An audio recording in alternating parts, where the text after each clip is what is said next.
ಗೆಳೆಯರೆ, ಅಫ್ಘಾನಿಸ್ತಾನದ ಭೂಮಿಯ ಮೇಲೆ ಇಂಡಿಯಾ ಈಗ ಒಂದು ಹೊಸ ಕತೆ ಬರೆಯುತ್ತಿದೆ. ಈ ಕತೆಯಲ್ಲಿ ಇಂಡಿಯಾ ಕೇವಲ ಒಂದು ದೇಶವಾಗಿ ಕಾಣುವುದಿಲ್ಲ, ಒಂದು ಶಕ್ತಿಯಾಗಿ ಬೆಳೆಯುತ್ತಿದೆ. ಅದು ಈಗ ಪ್ರಪಂಚದಲ್ಲೇ ದೊಡ್ಡ ಶಕ್ತಿಗಳನ್ನು ಸವಾಲು ಮಾಡುವ ಸಾಮರ್ಥ್ಯ ಹೊಂದಿದೆ. ಕಳೆದ ಕೆಲವು ತಿಂಗಳುಗಳಲ್ಲಿ ಬಗ್ರಾಮ್ ಏರ್ಬೇಸ್ನಿಂದ ಬಂದ ಚಿತ್ರಗಳು, ರಿಪೋರ್ಟ್ಗಳು ರಾಜಕೀಯ ವಲಯಗಳಲ್ಲಿ ದೊಡ್ಡ ಕಲಕಲಿ ಮೂಡಿಸಿವೆ. ಹಿಂದೆ ಅಮೆರಿಕಕ್ಕೆ ಶಕ್ತಿಯ ಸಂಕೇತವಾಗಿದ್ದ ಆ ಬಗ್ರಾಮ್ ಏರ್ಬೇಸ್ನಲ್ಲಿ ಈಗ ಇಂಡಿಯಾ ಧ್ವಜ ಹಾರುತ್ತಿದೆ. ಚೀನಾದ ಒನ್ ಬೆಲ್ಟ್ ಒನ್ ರೋಡ್ ಯೋಜನೆಯ ಕನಸು ಮುಗಿದು ಹೋಯಿತು. ಈಗ ಅದಕ್ಕೆ ಅರ್ಥವಾಗುತ್ತಿದೆ ಏಷ್ಯಾದಲ್ಲಿ ಅದರ ಪ್ರಭಾವ ಕಡಿಮೆಯಾಗುತ್ತಿದೆ ಅಂತ.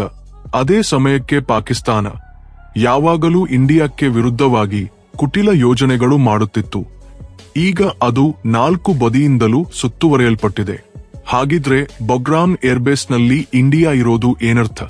ಇದನ್ನು ಆಳವಾಗಿ ನೋಡೋಣ. ಆದ್ರೆ ಮುಂದೆ ಹೋಗೋಕ್ಕಿಂತ ಮುಂಚೆ ನೀವು ಇನ್ನೂ ನಮ್ಮ ಚಾನಲ್ ಸಬ್ಸ್ಕ್ರೈಬ್ ಮಾಡದೇ ಇದ್ರೆ ನಿಜವಾದ ದೇಶಭಕ್ತರಾಗಿ ಈ ವಿಡಿಯೋಗೆ ಲೈಕ್ ಕೊಟ್ಟು ಚಾನಲ್ನು ಖಂಡಿತ ಸಬ್ಸ್ಕ್ರೈಬ್ ಮಾಡಿ. ಅದೇ ಬಗ್ರಾಮ್ ಏರ್ಬೇಸ್, ಅಲ್ಲಿ ಒಂದು ಕಾಲದಲ್ಲಿ ಅಮೆರಿಕನ್ ಸೈನಿಕರ ಉಪಸ್ಥಿತಿ ಇತ್ತು. 2021ರಲ್ಲಿ ಅಮೆರಿಕ ತನ್ನ ಸೈನ್ಯವನ್ನು ಹಿಂತೆಗೆದುಕೊಂಡು ಹೋದಾಗ ಪ್ರಪಂಚ ಅಂದುಕೊಂಡಿತ್ತು ಈ ಜಾಗ ಪೂರ್ತಿ ಬಂಜರಾಗಿ ಹೋಗುತ್ತದೆ ಅಂತ. ಆದ್ರೆ ಇಂಡಿಯಾ ತನ್ನ ತಂತ್ರಗಾರಿಕೆ, ಬುದ್ಧಿವಂತಿಕೆ ಮತ್ತು ತಂತ್ರಜ್ಞಾನದೊಂದಿಗೆ ಈ ಜಾಗಕ್ಕೆ ಮತ್ತೆ ಜೀವ ತುಂಬಿತು. ಈಗ ಅದೇ ಬಗ್ರಾಮ್ ಏರ್ಬೇಸ್ ಇಂಡಿಯಾಕ್ಕಾಗಿ ಒಂದು ಹೊಸ ಅಭಿವೃದ್ಧಿ ಕೇಂದ್ರವಾಗಿ ಬದಲಾಗಿದೆ. ಇಂಡಿಯಾ ಇದನ್ನು ಕೇವಲ ಏರ್ಬೇಸ್ ಆಗಿ ಬಿಟ್ಟಿಲ್ಲ, ಸೂಪರ್ ಹೈಟೆಕ್ ಡಿಫೆನ್ಸ್ ಕೋನ್ ಆಗಿ ಮಾರ್ಪಡಿಸಿದೆ. ಇಲ್ಲಿಂದ ಇಂಡಿಯಾ ಒಟ್ಟಾರೆ ಸೆಂಟ್ರಲ್ ಏಷ್ಯಾದ ಮೇಲೆ ತನ್ನ ಮೇಲ್ವಿಚಾರಣೆ ಇಟ್ಟುಕೊಳ್ಳಬಲ್ಲದು. ಇಲ್ಲಿ ಈಗ ಇಂಡಿಯನ್ ವಾಯುಸೇನೆಯ C-17 ಗ್ಲೋಬ್ ಮಾಸ್ಟರ್, ಸುಖೋಯ್, ರಾಸೆಲ್ ನಂತ ಆಧುನಿಕ ಯುದ್ಧ ವಿಮಾನಗಳು ನಿಂತಿವೆ. ಆಶ್ಚರ್ಯಕರ ವಿಷಯ ಏನಂದ್ರೆ ಈ ಒಟ್ಟು ಬೆಳವಣಿಗೆ ಅಷ್ಟು ವೇಗದಲ್ಲಿ ನಡೆದಿದೆ. ಅಮೆರಿಕ ಮತ್ತು ಚೀನಾ ಕೂಡ ಆಶ್ಚರ್ಯಕ್ಕೆ ಒಳಗಾಗಿವೆ. ಈ ಸುದ್ದಿ ಅಂತಾರಾಷ್ಟ್ರೀಯ ಮೀಡಿಯಾ ತಲುಪಿದ ತಕ್ಷಣ ವಾಷಿಂಗ್ಟನ್ ಮತ್ತು ಪೆಂಟಗನ್ನಲ್ಲಿ ಗೊಂದಲ ಉಂಟಾಯಿತು.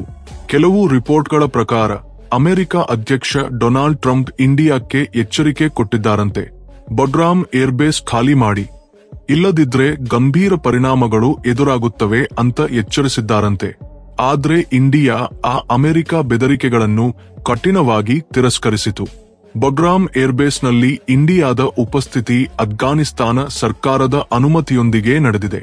ಮೂರನೇ ದೇಶಕ್ಕೆ ಅದರ ಮೇಲೆ ಯಾವುದೇ ಹಕ್ಕಿಲ್ಲ ಅಂತ ಇಂಡಿಯಾ ಸ್ಪಷ್ಟಪಡಿಸಿತು. ಈಗ ಅಫ್ಘಾನಿಸ್ತಾನದ ಆಕಾಶದಲ್ಲಿ ಇಂಡಿಯಾದ ಅನುಮತಿ ಇಲ್ಲದೆ ಯಾವುದೇ ಕ್ರಮ ತೆಗೆದುಕೊಳ್ಳಬಾರದು ಅಂತ ಅಮೆರಿಕಕ್ಕೆ ನೇರವಾಗಿ ಎಚ್ಚರಿಕೆ ಕೊಟ್ಟಿದೆ. ಇಂಡಿಯಾದ ಅನುಮತಿ ಇಲ್ಲದೆ ಯಾವ ದೇಶವೂ ತನ್ನ ವಿಮಾನಗಳನ್ನು ಅಫ್ಘಾನ್ ಆಕಾಶದಲ್ಲಿ ಹಾರಿಸಲಾರದು. ಈ ಸಂದೇಶ ಬಾಂಬ್ ಅಥವಾ ಮಿಸೈಲ್ಗಿಂತ ಕಡಿಮೆಯಲ್ಲ.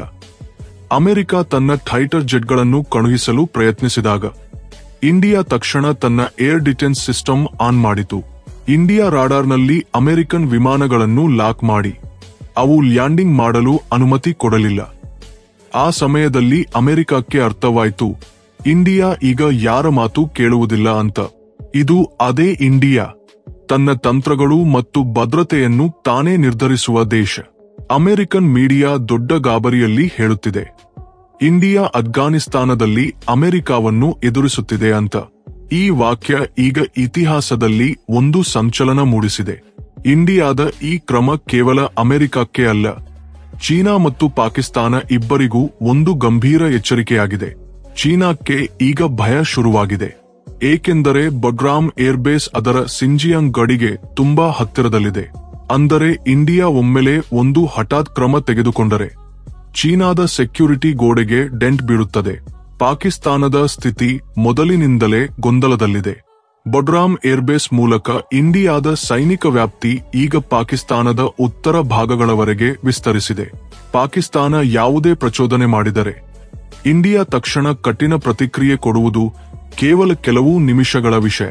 ಅದಕ್ಕಾಗಿಯೇ ಪಾಕಿಸ್ತಾನದ ಥಿಂಕ್ ಟ್ಯಾಂಕ್ಗಳು ಈ ಸ್ಥಿತಿಯ ಬಗ್ಗೆ ಬಹಳ ಕಾಲದಿಂದ ಆತಂಕದಲ್ಲಿವೆ. ಆದ್ರೆ ಗೆಳೆಯರೆ, ಈ ಕತೆ ಕೇವಲ ಆಯುಧಗಳ ಬಗ್ಗೆ ಅಲ್ಲ, ಶಕ್ತಿಯ ಬಗ್ಗೆ ಅಲ್ಲ. ಇದು ತಂತ್ರ ಮತ್ತು ಗೌರವದ ಕತೆ. ಇಂಡಿಯಾ ಬಗ್ರಾಮ್ ಏರ್ಬೇಸ್ನು ಸಮೃದ್ಧಿ ಕೇಂದ್ರವಾಗಿ ಬಿಟ್ಟಿಲ್ಲ, ಅಫ್ಘಾನಿಸ್ತಾನದ ಭದ್ರತೆ ಮತ್ತು ಅಭಿವೃದ್ಧಿ ಕೇಂದ್ರವಾಗಿ ಮಾರ್ಪಡಿಸಿದೆ. ಅಲ್ಲಿ ಇಂಡಿಯಾ ಒಂದು ಆಧುನಿಕ ವೈದ್ಯಕೀಯ ಕೇಂದ್ರವನ್ನು ಸ್ಥಾಪಿಸಿದೆ. ಅಲ್ಲಿ ಅಫ್ಘಾನ್ ಪ್ರಜೆಗಳಿಗೆ ಉಚಿತ ಚಿಕಿತ್ಸೆ ಮತ್ತು ಆರೋಗ್ಯ ಸೌಲಭ್ಯಗಳನ್ನು ಕೊಡುತ್ತಿದೆ. ಇದೇ ಇಂಡಿಯಾದ ನಿಜವಾದ ಶಕ್ತಿ. ಪ್ರಪಂಚದ ಶಕ್ತಿ ಪ್ರದರ್ಶನದಲ್ಲಿ ಇದ್ದಾಗ ಇಂಡಿಯಾ ಸೇವೆ ಮತ್ತು ಸಹಕಾರದಲ್ಲಿ ಮಾದರಿಯಾಗಿ ನಿಂತಿದೆ. ಇಂಡಿಯಾ ಈಗ ಅಫ್ಘಾನಿಸ್ತಾನದ ಮಣ್ಣಿನ ಮೇಲೆ ಹೊಸ ಕತೆ ಬರೆದಿದೆ. ಆ ಕತೆ ಯುದ್ಧದ್ದಲ್ಲ, ಅಭಿವೃದ್ಧಿಯದ್ದು. ಬಗ್ರಾಮ್ ಏರ್ಬೇಸ್ ಅಲ್ಲಿ ಒಂದು ಕಾಲದಲ್ಲಿ ಅಮೆರಿಕನ್ ಆಯುಧಗಳ ಶಬ್ದ ಮಾರುಮೋಗುತ್ತಿತ್ತು.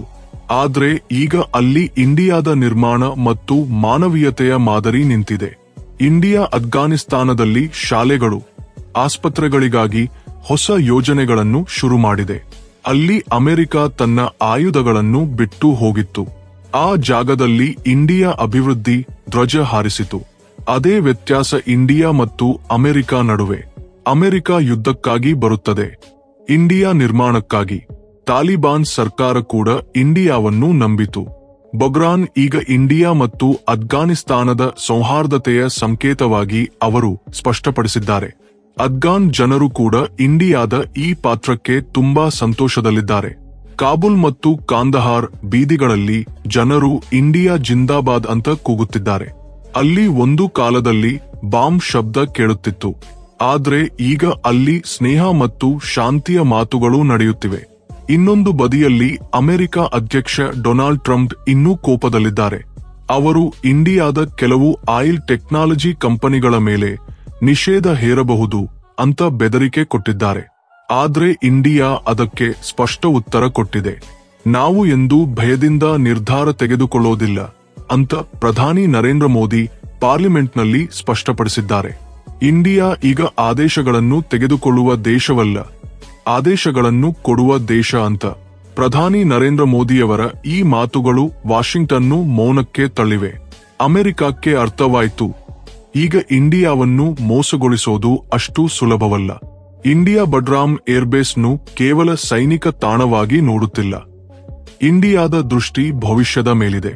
ಈ ಏರ್ಬೇಸ್ ಈಗ ಇಂಡಿಯಾಕ್ಕಾಗಿ ಸೆಂಟ್ರಲ್ ಏಷ್ಯಾಕ್ಕೆ ದ್ವಾರವಾಗುತ್ತಿದೆ. ಇದರ ಮೂಲಕ ಇಂಡಿಯಾ ತಜಿಕಿಸ್ತಾನ, ಉಜ್ಬೇಕಿಸ್ತಾನ, ಇರಾನ್ ಮತ್ತು ರಷ್ಯಾ ತನಕ ನೇರವಾಗಿ ತಲುಪಬಲ್ಲದು. ಈ ತಂತ್ರ ಅಷ್ಟು ಬಲವಾಗಿದೆ. ಮುಂದಿನ ದಶಕದಲ್ಲಿ ಇಂಡಿಯಾ ಒಟ್ಟಾರೆ ಮಿಡಲ್ ಈಸ್ಟ್ನಲ್ಲಿ ಪವರ್ಫುಲ್ ಪ್ಲೇಯರ್ ಆಗಿ ಬೆಳೆಯುವ ಸಾಧ್ಯತೆ ಇದೆ. ಚೀನಾದ ಒನ್ ಬೆಲ್ಟ್ ಒನ್ ರೋಡ್ ಯೋಜನೆ ಈಗ ಬಗ್ರಾಮ್ ಕಾರಣದಿಂದ ಅಪಾಯದಲ್ಲಿದೆ. ಅಫ್ಘಾನಿಸ್ತಾನ ಸ್ಪಷ್ಟವಾಗಿ ನಿರಾಕರಿಸಿತು. ಚೀನಾಕ್ಕೆ ಸಂಬಂಧಿಸಿದ ಯಾವುದೇ ಇತರ ಯೋಜನೆಗಳಲ್ಲಿ ಭಾಗವಹಿಸುವುದಿಲ್ಲ ಅಂತ. ಇದು ಇಂಡಿಯಾಕ್ಕೆ ದೊಡ್ಡ ತಾಂತ್ರಿಕ ಗೆಲುವು. ಬೀಜಿಂಗ್ ಮೀಡಿಯಾ ಮೌನವಾಗಿದ್ದರೂ ಚೀನಾದೊಳಗೆ ಭಯ ಹೆಚ್ಚಾಗಿದೆ. ಅವರಿಗೆ ಅರ್ಥವಾಗಿದೆ, ಈಗ ಇಂಡಿಯಾವನ್ನು ಕಡೆಗಣಿಸೋದು ದೊಡ್ಡ ತಪ್ಪಾಗುತ್ತದೆ ಅಂತ. ಪಾಕಿಸ್ತಾನದ ಸ್ಥಿತಿ ಈಗ ಇನ್ನೂ ಹದಗೆಟ್ಟಿದೆ. ಬಗ್ರಾಮ್ ಏರ್ಬೇಸ್ ಸ್ಥಿತಿ ಹೀಗೆ ಇದ್ದರೆ ಇಂಡಿಯಾ ಈಗ ಪಾಕಿಸ್ತಾನವನ್ನು ಪೂರ್ವ ಮತ್ತು ಪಶ್ಚಿಮ ಎರಡು ಬದಿಯಿಂದಲೂ ಸುತ್ತುವರಿಯುತ್ತದೆ. ಇದರ ಅರ್ಥ ಏನೆಂದರೆ ಪಾಕಿಸ್ತಾನ ಯಾವುದೇ ಕೆಟ್ಟ ಕಾರ್ಯ ಮಾಡಿದರೆ ಇಂಡಿಯಾದ ಸ್ಟ್ರೈಕ್ಗಳು ಇನ್ನೂ ವೇಗವಾಗಿ, ಅಪಾಯಕಾರಿಯಾಗಿ ಇರುತ್ತವೆ. ಈ ಸುದ್ದಿ ಬಂದ ನಂತರ ಪಾಕಿಸ್ತಾನದ ರಕ್ಷಣಾ ತಜ್ಞರು ನಿರಂತರ ಸಭೆಗಳಲ್ಲಿ ತೊಡಗಿದ್ದಾರೆ. ಆದ್ರೆ ಅವರಿಗೆ ಯಾವುದೇ ಪರಿಹಾರ ಕಾಣುತ್ತಿಲ್ಲ. ಇಂಡಿಯಾ ಈಗ ಪ್ರಪಂಚಕ್ಕೆ ಸ್ಪಷ್ಟವಾಗಿ ಹೇಳಿದೆ, ಇನ್ನು ಮುಂದೆ ಯಾವುದೇ ವಿದೇಶಿ ಶಕ್ತಿ ಇಂಡಿಯಾದ ನಿರ್ಧಾರಗಳನ್ನು ಬದಲಾಯಿಸಲಾರದು ಅಂತ. ಪ್ರಪಂಚ ಈಗ 2001 ಲಾಂಗ್ ಇಲ್ಲ, ಇದು 2025. ಇಂಡಿಯಾ ಸ್ವಾವಲಂಬಿ, ಸ್ವಾಭಿಮಾನದಿಂದ ತುಂಬಿದೆ. ಬಗ್ರಾಮ್ ಏರ್ಬೇಸ್ನಲ್ಲಿ ಹೆಮ್ಮೆಯಿಂದ ಹಾರುತ್ತಿರುವ ಇಂಡಿಯಾ ಧ್ವಜ. ಇದು ಕೇವಲ ಸೈನಿಕ ಗೆಲುವಲ್ಲ, ಹೊಸ ಇಂಡಿಯಾದ ಗುರುತು. ಇದು ಇನ್ನು ಇತರ ದೇಶಗಳ ನೀತಿಗಳ ಮೇಲೆ ಅವಲಂಬಿತವಲ್ಲ, ಆದ್ರೆ ಪ್ರಪಂಚದ ದಿಕ್ಕನ್ನು ತಾನೇ ನಿರ್ಧರಿಸುತ್ತದೆ.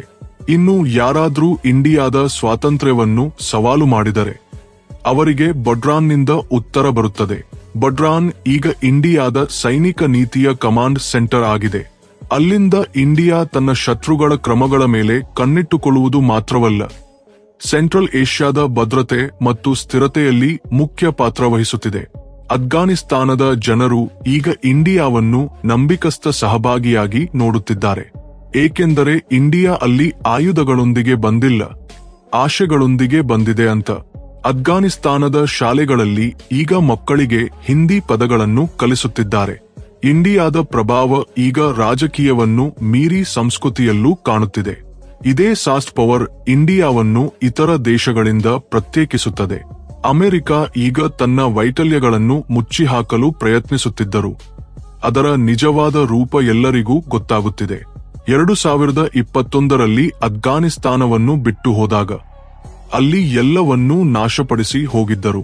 ಆದ್ರೆ ಈಗ ಅದೇ ಜಾಗದಲ್ಲಿ ಇಂಡಿಯಾ ಹೊಸ ಆಶೆಗಳು, ನಂಬಿಕೆಯನ್ನು ತಂದಿದೆ. ಇದೇ ಇಂಡಿಯಾದ ಅತಿ ದೊಡ್ಡ ಗೆಲುವು. ಈಗ ಪ್ರಪಂಚದ ಶಕ್ತಿಶಾಲಿ ದೇಶಗಳು ಇಂಡಿಯಾ ಕಡೆಗೆ ನೋಡುತ್ತಿವೆ. ಏಕೆಂದರೆ ಇಂಡಿಯಾ ಕೇವಲ ಪ್ರಾದೇಶಿಕ ಶಕ್ತಿಯಾಗಿ ಉಳಿದಿಲ್ಲ, ಗ್ಲೋಬಲ್ ಪವರ್ ಆಗಿ ಬದಲಾಗಿದೆ.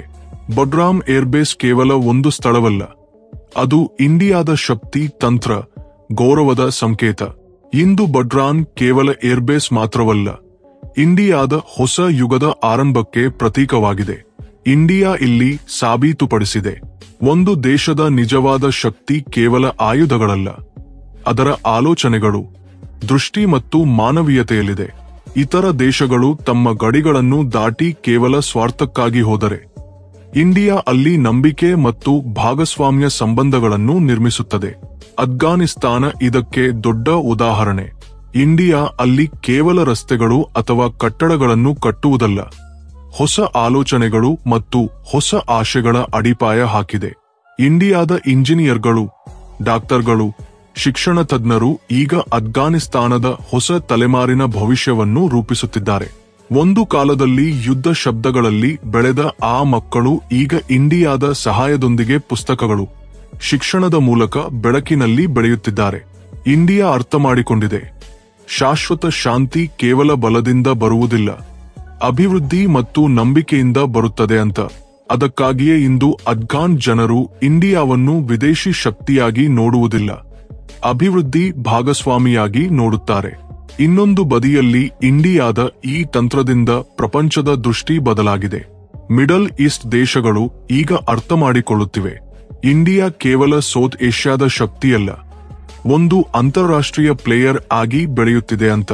ಅದು ಭದ್ರತೆಯ ವಿಷಯದಲ್ಲಿರಲಿ ಅಥವಾ ಮಾನವೀಯ ಸಹಕಾರದಲ್ಲಿರಲಿ, ಇಂಡಿಯಾ ಪ್ರತಿ ಕ್ಷೇತ್ರದಲ್ಲಿ ಸಮತೋಲಿತ ಶಕ್ತಿಯಾಗಿ ನಿಂತಿದೆ.